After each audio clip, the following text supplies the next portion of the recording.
Hello दोस्तों, कैसे हैं आप सब। तो आज सीखेंगे हम गणित आसान तरीके से, ठीक, शून्य से शिखर तक, एकदम जीरो लेवल से, आपको एकदम शून्य लेवल से सिखाया गया, इसलिए लिखा भी गया है शून्य से शिखर तक। ठीक, गणित आपको सिखाया जाएगा शून्य से शिखर तक, एकदम जीरो लेवल से। तो सबसे पहले गणित सीखने से पहले आप लोगों को अंकों का पहचान होना चाहिए। देखिए, अंक और संख्या में अंतर होता है। सबसे पहले अगर हम देखा जाए तो अंक अंक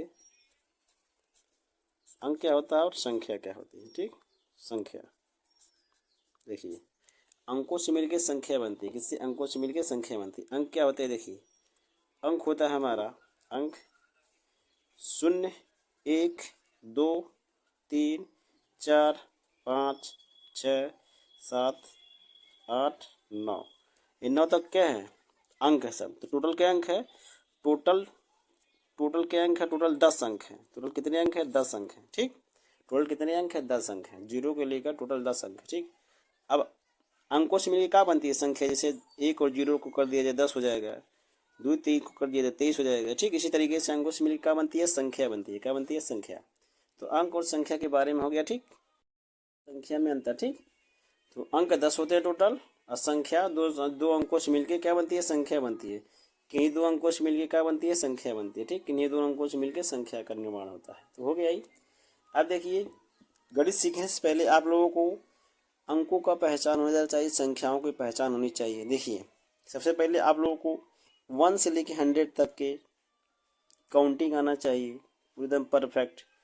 1 से 100 तक मतलब 2 से लेके 20 तक, कम से कम 2 से 20 तक पहाड़ा जिसे टेबल कहते हैं वो याद होना चाहिए। ठीक, और देखिए, जो बेसिक संख्या उनकी भी जानकारी होनी चाहिए। जैसे पहली संख्या अगर देखा जाए, जो पहली संख्या होती है प्रकृत संख्या। ठीक, इसको प्राकृतिक संख्या या प्रकृत संख्या भी कहते हैं। ये कौन सी संख्या होती है? वे संख्याएं जिन्हें किसी भी वस्तु को गिनने में उपयोग किया। जैसे किसी भी चीज़ को अगर हम गिनने हो तो कैसे गिनते हैं? इसे गिनते हैं 1, 2, 3, 4, 5, 6, 7, 8, इस तरीके से जहाँ तक हम गिन पाए। ठीक, वहाँ तक क्या करते हैं? संख्याओं को हम गिन लेते हैं। तो उसे कहते हैं प्राकृतिक संख्या। ठीक, किसी भी चीज़ को, जैसे मान लो कोई गेंद ही गिनना हो तो गिनेंगे। ठीक है, 1 2 3 4 5, 5 गेंद हैं। ठीक, अब हम इसको कहाँ तक गिन सकते हैं? अनंत तक। जैसे मान लीजिए अगर एक विद्यालय है, एक विद्यालय में एक कमरा है जिसमें 10 डेस्क लगा है। कितना? 10 डेस्क। ठीक, तो अगर हम 10 डेस्क को गिनना तो कैसे गिनेंगे? कोई भी बच्चे कहते हैं गिनने के लिए, कैसे गिनेगा? वो कहेगा 1 2 3 4 5, 1 से स्टार्ट करेगा और गिनते जाएगा 10 तक।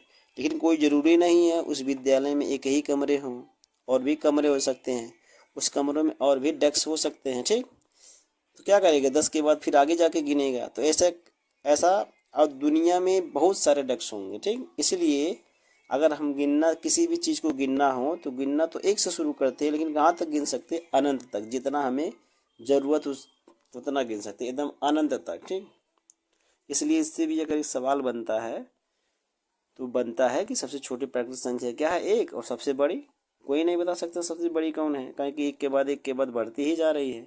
ठीक, चलिए, और देखिए इसको दर्शाते कैसे? इसे नेचुरल नंबर कहते हैं, तो इसको यन से दर्शाया जाता है। किससे? यन से। कहीं यन है तो समझ लीजिए वहाँ पे क्या है? नेचुरल नंबर की बात की जा रही है। ठीक, चलिए, इसके बाद कहा गया, इसके बाद जब ये देखा गया कि काउंटिंग करने में कोई चीज़ अगर स्थान खाली रहता है, जैसे मान लीजिए यहाँ पे दो, हम थोड़ा सा ड्राइंग खराब है लेकिन देखिए, यहाँ पे मान लीजिए यहाँ पे 2 टोकरियाँ या 2 कटोरे कुछ भी, ठीक हैं। एक कटोरा भरा हुआ है कुछ, मान लीजिए इसमें 5 लड्डू हैं। क्या हुए? 1 2 3 4 5, 5 लड्डू है। लेकिन दूसरे वाले में कुछ नहीं है।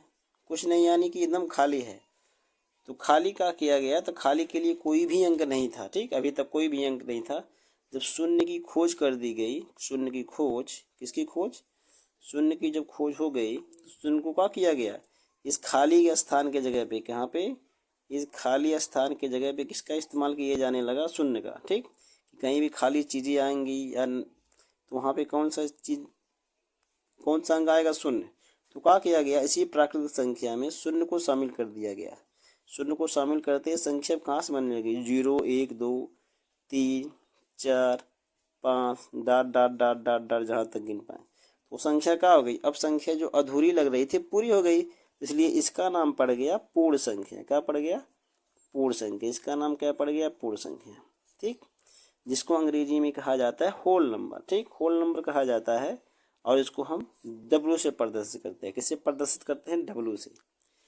ठीक, अब इसमें भी सवाल शायद बन सकता, सवाल अगर कोई पूछे तो पूछ भी सकता है कि बताइए सबसे छोटी पूर्ण संख्या कौन है? शून्य है। लेकिन पूछ लेगा सबसे बड़ी, तो सबसे बड़ी जैसे इसमें इनफाइनाइट तक गिन सकते थे, जैसे इसमें भी इनफाइनाइट तक हम चलते जाएंगे, तो इसमें भी कोई एक बड़ी संख्या नहीं होती है पूर्ण संख्या। ठीक, पूर्ण संख्या हो गया।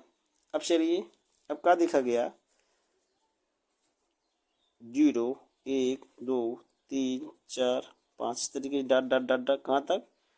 प्लस इनफाइनाइट तक गिनते हैं। सेम इसी तरीके से विपरीत की संख्या कुछ देखने को मिली, 2 -2 -3 -4 -5 dot dot dot dot minus infinite तक। ठीक, अभी जो संख्या बन के आई, ठीक, जिसमें जितने प्लस के हैं उतने माइनस के भी, इनफाइनाइट तक प्लस में है तो इनफाइनाइट तक माइनस में है। ठीक, तो अब जो संख्या बन के आई, संख्या क्या कहलाई? इसमें ऐसी कोई भी संख्या नहीं है जो ना आई, सब संख्या आ गई। इसलिए इस संख्या का जो नाम रखा गया उसका नाम क्या हो गया? इसमें पूरे अंक आ गए तो इसका नाम हो गया पूर्णांक। क्या हो गया? पूर्णांक। ठीक, देखिए 0 के दाएं साइड जो संख्याएं बन के आई ये सब प्लस में है, इसलिए इसको कहा गया धनात्मक पूर्णांक। धनात्मक पूर्णांक।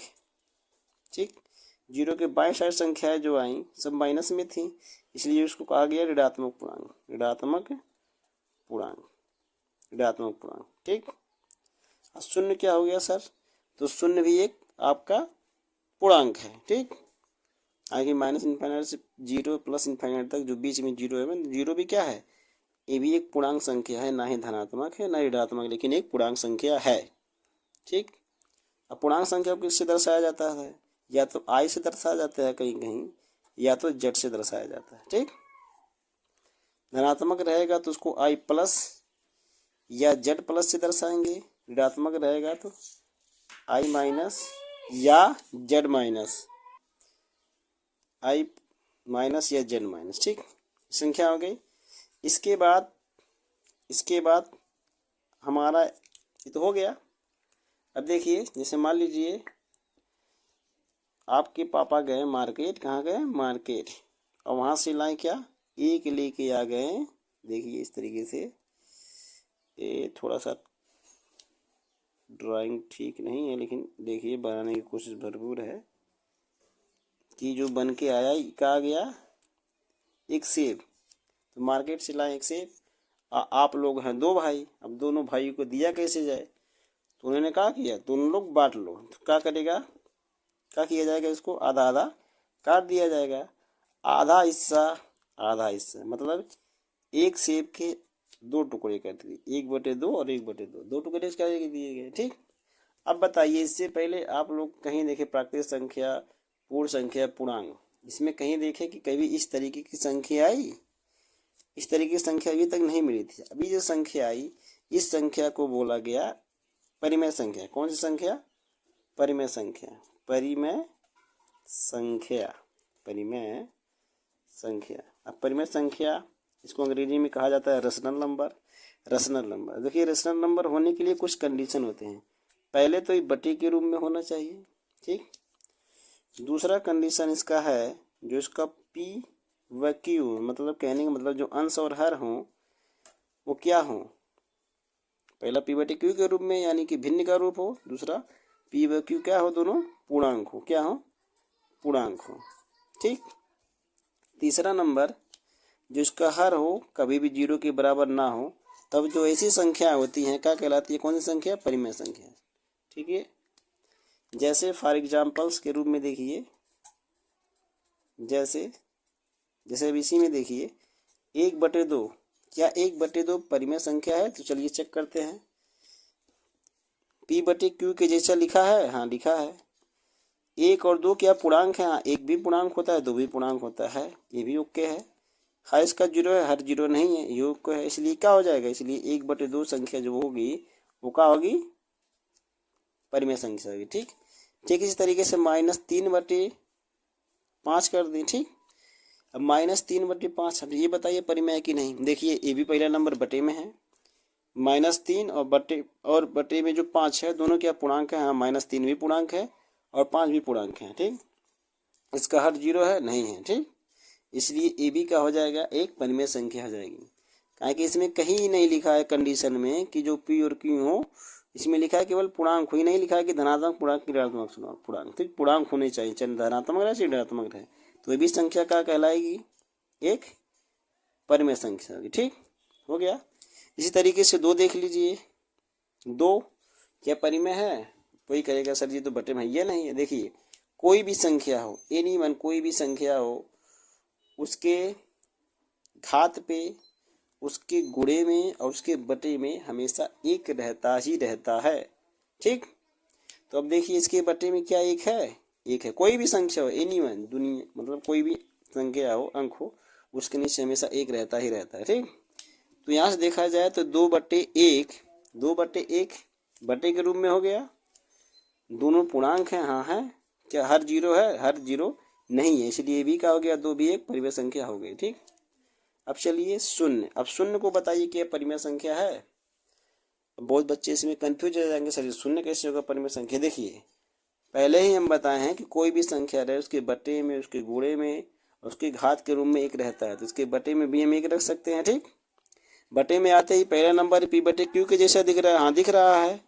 0 और 1 क्या पूर्णांक है? हाँ, पूर्णांक है। 0 भी पूर्णांक है और 1 भी पूर्णांक है। क्या इसका हर 0 है? हर 0 नहीं है।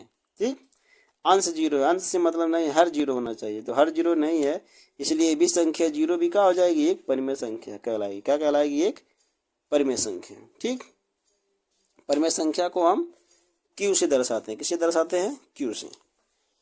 तो परिमेय संख्या हो गया। ठीक, इसके बाद आता है अपरिमेय संख्या। कौन सी संख्या है? अपरिमेय संख्या है, जिसे कहते हैं इरेशनल नंबर। अब परिमेय संख्या और अपरिमेय संख्या में अब देखिए क्या अंतर है। जो अपरिमेय संख्याएं होती हैं वो p/q के रूप में नहीं लिखी जा सकती कभी भी। ठीक, ऐसा काहे होता है? काहे कि उनका जो वर्गमूल होता है, अगर वर्गमूल का दशमलव प्रसार देखा जाए तो उसका दशमलव प्रसार अशांत अनवासानी होता है। कहने का मतलब अशांत भी होता है और अनावर्ती होता है, मतलब वो रिपीट भी नहीं होता है, ना ही कटता है, बढ़ता ही जाता है। ठीक, इसलिए जैसे कुछ संख्याएं करणी में 2 हो गया, करणी में 3, यानी जिनका वर्गमूल ना निकल पाए। ठीक, करणी में 5, करणी में 7, और एक संख्या और है जैसे पाई, ये भी क्या है? एक अपरिमेय संख्या। तो ये सब संख्या क्या है? अपरिमेय संख्या। ठीक, चलिए इसके बाद हम लोग चलते हैं अब नेक्स्ट पे। देखिए, इसके बाद देखा जाएगा सम संख्या और विषम संख्या। सम संख्या कौन सी होती हैं? वे संख्या जो 2 से विभाज्य हो सके, मतलब जो 2 से कट सके, जो 2 से कह सकते हैं विभाजित हो। ठीक, वे संख्याएं कौन कौन होती हैं? जैसे 2 स्वयं, 4, 6, 8, 10 dot dot dot dot infinite. ठीक, जो भी संख्या ऐसी हैं जो 2 से कट सकती हैं, सब संख्या क्या कहलाएंगी? सम संख्या, जो 2 से कट जाएंगी। ठीक, और जो 2 से नहीं कटती हैं, जो 2 से विभाज्य ना हो, जो 2 से विभाजित न हो, जो 2 से विभाजित न हो। ठीक, वे संख्या कौन होती हैं? जो 2 से विभाजित नहीं, विषम संख्या कौन होती है? विषम संख्या। जो 2 से कट जाए सम, जो 2 से ना कटे विषम। ठीक, जैसे 1, 3, 5, 7, 9, 11 डॉट डॉट डॉट डॉट इस तरीके से। ठीक, ये सब क्या है? विषम संख्या। ठीक, अब देखिए संख्याओं की बात तो हो गई। अब इसमें 2 संख्या और बच रहे हैं, उसको हम आगे देखेंगे। ऐसा इसलिए काहे कि अभी हम बेसिक पढ़ रहे हैं, तो उसको जानना अभी जरूरी नहीं है। अभी वो जानना जरूरी है जो जितना उसको हमने जान लिया। ठीक, अब यहाँ हमें भाज्य, अभाज्य, सहभाज्य संख्या ये सब भी जानना है, तो उसके लिए सबसे पहले हम बताएंगे, लेकिन उससे पहले हम इसको कुछ सीख लेते हैं इसमें से। देखिए, छोटा छोटा वीडियो रहेगा तो ठीक आसान भी रहेगा। तो सबसे पहले इस संख्याओं को यहाँ पे हम रोकते हैं। इसके बाद हमने जो संख्याएं बची हैं उसको अगले वीडियो में देखेंगे। तब तक हम लोगों का जोड़ घटाना गुणा भाग हो चुका रहेगा। तब जब हमें लैसे मैसे पढ़ने की ज़रूरत रहेगी तो वहाँ पे उस संख्याओं का यूज होता है, जिस कारण हम उसको वहीं पढ़ाएंगे। ठीक, तो चलिए आज हम चलते हैं देखने के लिए जोड़। क्या देखेंगे? जोड़, जिसको अंग्रेजी में कहा जाता है ऐड। ठीक, और इसका चिन्ह इस तरीके से बनता है प्लस, इसको जमा भी बोलते हैं, ठीक, जमा। देखिए पहले साधारण जोड़ फिर एक हासिल वाला यानी कैरी वाला, ठीक। तो पहले साधारण जोड़ देखते हैं, 5 6 3 2 1 2 ऐड। अब देखिए जोड़ चाहे जोड़े या घटाए हमेशा इसी साइड से करेंगे, इस साइड से नहीं, ठीक। तो चलिए शुरू करते हैं। अब देखिए इसमें 6 और 3 को जोड़ना है। छोटे बच्चे जैसे सीखते हो एकदम सेम टू सेम। देखिए 6, तो पहले सबसे पहले 6 लाइन खींच देंगे, 1 2 3 4 5 6। कितना जोड़ना है? 3, तो 3 और प्लस कर देंगे, 1 2 3। अब सबको मिला के गिन लेंगे एक साथ, 1 2 3 4 5 6 7 8 9। कितना हो गया? 9। तो हमने क्या लिख दिया? 9, ठीक। 1 मिनट। इसके बाद देखिए 4 और 2 को जोड़ेंगे, तो इस तरीके से फिर हम 4 लाइन खींचेंगे, 1 2 3 4, इसमें 2 जोड़ देंगे, 2 लाइन खींच देंगे, 1 2, सबको मिला गिन लेंगे, 1 2 3 4 5 6। तो कितना आ जाएगा? 6। इस तरीके से 5 1 6 2 2 4। इस तरीके से हो गया हमारा जोड़ कंप्लीट। देखिए अब दूसरा जोड़ हासिल वाला, इससे हासिल वाला भी जोड़ कहते हैं, और कैरी बीच में होता है। देखिए इस तरीके से, ठीक, यहाँ से। तो सबसे पहले क्या करेंगे, 6 और 7 को जोड़ेंगे। इधर से जोड़ेंगे कि इधर से? इस साइड से जोड़ेंगे, ठीक। देखिए 6 और 7, इसको करेंगे 6 और 7, 6 और 7 करते हैं, जोड़ते हैं। देखिए तो 6 और 7 को जोड़ने के लिए या तो 6 लाइन बना दीजिए, इसे 1 2 3 4 5 6। इसमें कितना जोड़ना है? 7। 1 2 3 4 5 6 7, उसको मिला गिन लीजिए, 1 2 3 4 5 6 7 8 9 10 11 12 13। तो 13 इस तरीके से लिखते हैं। तो 13 के यहाँ क्या लिखेंगे? 3, और जो आगे वाला दहाई का अंक होगा वो इकाई दहाई का अंक जो होगा का जगह हासिल के रूप में। तो यहाँ 13 के 3 लिख दिया गया, और हासिल वाला जो है अगले वाले में ऐड करने के लिए रख दिया गया, ठीक। तो अब देखिए यहाँ पे 8 8 1 9, और 9 में 9 जोड़ते हैं तो 18 आता है। 18 में से फिर 8 का करेंगे, हम यहाँ लिख देंगे, और जो एक बचा उसको अगले वाले में ऐड कर देंगे, ठीक। इस तरीके से 1 7 8 8 4 12, 12 के 2, फिर एक हासिल आया तो उसको अगले वाले में ऐड कर देंगे, ठीक। अब यहाँ पे फिर देखिए 8 1 9, और 9 9 18, 18 के 8, हासिल आया 1 तो अगले वाले में ऐड, ठीक। अब यहाँ देखिए 9 1 10, अब 10 में 7 जोड़ेंगे 17। अब 17 के यहाँ 7 नहीं लिखेंगे, काहे कि अब आगे अंक है नहीं, तो 17 के सीधे 17 लिखेंगे। तो इस तरीके से हमारा हो गया जोड़ कंप्लीट, ठीक। जोड़ हो गया। अब देखिए जोड़ इसी तरीके से कितने भी जोड़ रहे हैं, इस तरीके से हम हासिल कैरी करके हासिल इसे आगे बढ़ाते जाएंगे और जोड़ते जाएंगे, ठीक। देखिए इसके बाद हम चलते हैं घटाना की तरफ। घटाना, इसको कहा जाता है सब्ट्रैक्ट, ठीक, अंग्रेजी में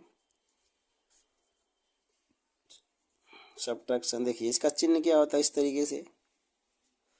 देखिए पहले सिंपल घटाना फिर एक हासिल वाला घटाना। पहले सिंपल घटाना, देखिए 2 0 1 4, तो 3 1 0 1। घटाते भी इधर से हैं और जोड़ते भी इधर से हैं। देखिए 4 में से 3 गया तो 1, मतलब कहने का मतलब इस तरीके से 4 लाइन पहले ड्रा कर लीजिए। यहाँ पे देखिए करते हैं 1 2 3 4, ठीक। अब क्या करना है, 3 अंक घटाना, 3 अंक काट देंगे, 3 लाइन काट देंगे, 1 2 3। तो 3 लाइन हमने क्या कर दिया? कट कर दिया। कितना बचा? 1। तो यहाँ पे हमने लिख दिया 1। अब देखिए एक लाइन खींचेंगे और एक में घटाना है तो एक काट देंगे, तो कुछ नहीं, कोई लाइन नहीं बता, 0 0, ठीक। और 0 में से 0 गया तो 0। अब यहाँ 2 लाइन है, 1 2 लाइन में से एक लाइन हट गया, घटना है 1, तो एक लाइन हम काट दी। कितना बचा? 1। तो 1 को हमने लिख दिया, तो ठीक। ये था हमारा सिंपल घटाना। अब देखिए एक दूसरा घटाना, 2 3 4 5 9 8 7 4, ठीक, यह 9। अब इसको घटा दें। देखिए अब 9 में से हमें कितना घटाना है? 15 में से 9 घटाना है। तो 15 में, सॉरी, 5 में से 9 घटाना है। तो 5 में से क्या 9 जाएगा? नहीं जाएगा। देखिए जब अपने पास खुद पैसा नहीं रहता तो हम लोग क्या करते हैं, पड़ोसी से जाके उधार वगैरह लेते हैं। तो यही काम ये भी करेगा अंक, ये जाके अपने पड़ोसी से एक उधार ले लेगा। तो इसके पास 4 है, तो ये जो देगा इसके पास 5 है। अगर जो ये एक अंक देगा तो एक अंक किस रूप में जाएगा? दहाई के रूप में जाएगा। तो इसके आगे आके यहाँ पे लग जाएगा। तो 5 था और एक पा गया तो कितना हो गया? यहाँ 6 नहीं, कितना हो गया? 15। ठीक, अब पीछे कितना बचा? 3 बच चुका, काहे कि एक दे दिया है। तो 15 में से जब 9 गया तो 15 लाइन खींच लेंगे, इस तरीके से बना लेंगे कि 1 2 3 4 5 6 7 8 9 10 11 12 13 14 15। कितना घटाना है? 9। तो लाइन काट देंगे गिन के 1 2 3 4 5 6 7 8 9। क्या लाइन बचा? 1 2 3 4 5 6 लाइन। तो हम यहाँ पे 6 यानी उतार देंगे। यहाँ कितना बचा है? 4 नहीं, कितना बचा है? 3 बचा है। 3 क्या 3 में से 8 जाएगा? नहीं जाएगा। जो इसमें से नहीं जाएगा तो ये क्या करेगा? ये अपने बगल वाले से मांगेगा। तो इसके पास कितना है? 3 है, तो ये भी क्या करेगा? अपना एक निकालेगा और अपने बगल वाले को दे देगा। तो इसका हो जाएगा कितना? 13। देगा तो 1, लेकिन दहाई के रूप में जाएगा तो कितना आ गया? 13। अब 13 में से 8 गया, 13 में से 8 गया तो कितना बचा? 5। कितना बचा? 5। इस तरह की लाइन बना के काट लेंगे। ठीक, और यहाँ कितना बचा है? 1 दे दिया था तो यहाँ 2 बचा है। कितना बचा है? 2। क्या 2 में से 7 जाएगा? नहीं जाएगा। नहीं जाएगा तो अपने बगल वाले से लेगा। इसके बगल में 2 है, इसके बगल में देखिए यहाँ पे एक अंक गड़बड़ हो गया है। यहाँ पे हम लोग इसको 4 न बना के 1 बना देते हैं। ठीक, यहाँ पे 4 न बना के 1 बना दे, कहीं कि वो अब माइनस में चला जाता है। वो माइनस वाला भी बताया जाएगा अभी बाद में। ठीक है, माइनस में चला जाता है। ठीक क्या कि नीचे का अंक गड़बड़ हो गया था। देखिए जब 2 से 1 उधार लिया, कितना हो गया यहाँ पे? 12। अब 12 में से 7 गया तो यहाँ पर करने तो 5 बचा। ठीक, अब पीछे कितना बचा? 1 बचा। तो 1 में से 1 गया तो 0, 1 में से 1 गया तो 0। यहाँ 4 लिख दिए थे गलती से। ठीक, लेकिन यहाँ 4 ना लिख के हम क्या लिखें? 1। ठीक है, ये हो गया हमारा घटाना। ठीक, एक घटाना और देख लेते हैं। देखिए इसी तरीके से 0 2 0 1 9 8 7 8 0, इस तरीके से। ठीक, अब देखिए इसमें से हमें घटाना है, इसमें से घटाना है। देखिए अब क्या 9 में से 1 में से 9 जाएगा? 1 में से 9 नहीं जाएगा। तो क्या करेगा? अभी जाएगा किसी से उधार लेगा। तो ये गया पहले 0 के पास। जब 0 के पास खुद नहीं तो देगा कहाँ? लेकिन ये नहीं कहेगा तो अब आगे जाओ लेने, नहीं कहेगा ठीक है मैं तेरे रुको मैं जाता हूँ। तो ई की जगह जाएगा 0, 0 जाएगा अगले के पास। ई यहाँ गया 2 के पास, तो 2 के पास कितना था? 2 के पास 2 है, तो 1 निकाल के पहले दे देगा 10 को 0 को। ये निकाला दे दिया 0 को, तो इसका हो गया कितना? 10 हो गया। अब पीछे कितना बचा? केवल 1। ठीक, जब 10 हो गया इस 0 के पास, तो 0 क्या करेगा? अपने में से 10 हो गया तो 10 में से क्या करेगा? 1 निकालेगा और ये दे देगा अपने बगल वाले के पास। तो 1 था, दहाई के रूप में पाया तो 11 हो गया। अब पीछे कितना बचा? पीछे हमारा बचा 9। यहाँ 0 की जगह पर देखिए कितना बच चुका है? 9। ठीक, चलिए यहाँ तक अभी तीन लोगों का कोटा पूरा हो चुका है। तो यहाँ से सॉल्व कर लेते हैं। तो 11 में से 9 गया तो यहाँ कितना बचेगा? 2। यहाँ कितना बचा है? 0 नहीं, कितना बचा है? 9। 9 में से 8 गया तो 1। यहाँ कितना बचा है? 1 बचा। 7 नहीं, कितना बचा? 1। क्या 1 में से 7 जाएगा? नहीं जाएगा। तो अब क्या करेगा? ये 1 अपने बगल वाले से मांगेगा। इसके बगल वाले के पास नहीं है तो इस बगल वाला अब इसको नहीं भेजेगा, अपने खुद जाएगा। ये जाएगा अपने बगल वाले के पास। इसके पास कितना है? 1 है। 1 उठा के दे देगा इसको, तो इसका हो जाएगा कितना? 10। ठीक, जब इसका 0 का 10 हो गया तो 0 क्या करेगा? अब 1 निकालेगा धीरे से, अपने बगल वाले के देगा। अपने बगल वाले के जब पास देगा तो इसका 1 था, 1 पाया कितना हो गया? 11। ठीक, अब पीछे कितना बच चुका है? पीछे बचा है 9। कितना बचा? 9। ठीक, तब देखिए यहाँ 2 नहीं, कितना है? 11। 11 में से 7 गया तो 4। यहाँ कितना बचा? 9। 9 में से 8 गया तो 1। यहाँ कितना बचा? जब दे दिया था पूरा तो यहाँ कुछ नहीं बचा, 0 बचा। 0 में से 0 गया तो 0। ये रहा हमारा आंसर। ठीक, तो आज के लिए इतना ही, फिर अगली वीडियो में हम देखेंगे, कहें कि वीडियो थोड़ी लंबी हो जा रही है। ठीक, तो हम आपको देते हैं कुछ होमवर्क, आप लोग कमेंट करके इसका आंसर दीजिएगा ज़रूर। ठीक, और ऐसे गणित आसान तरीके से सीखने के लिए आप सब्सक्राइब भी कर सकते हैं, जिससे आपके पास वीडियो पहुंचता रहे। ठीक, और आप लोग सीखते रहें। आप पूरा देख लेंगे जितने भी सीरीज में ही बनेंगी, तो अब पक्का है कि आपको गणित आ ही जाएगा, 100% श्योर। धन्यवाद, जय हिंद।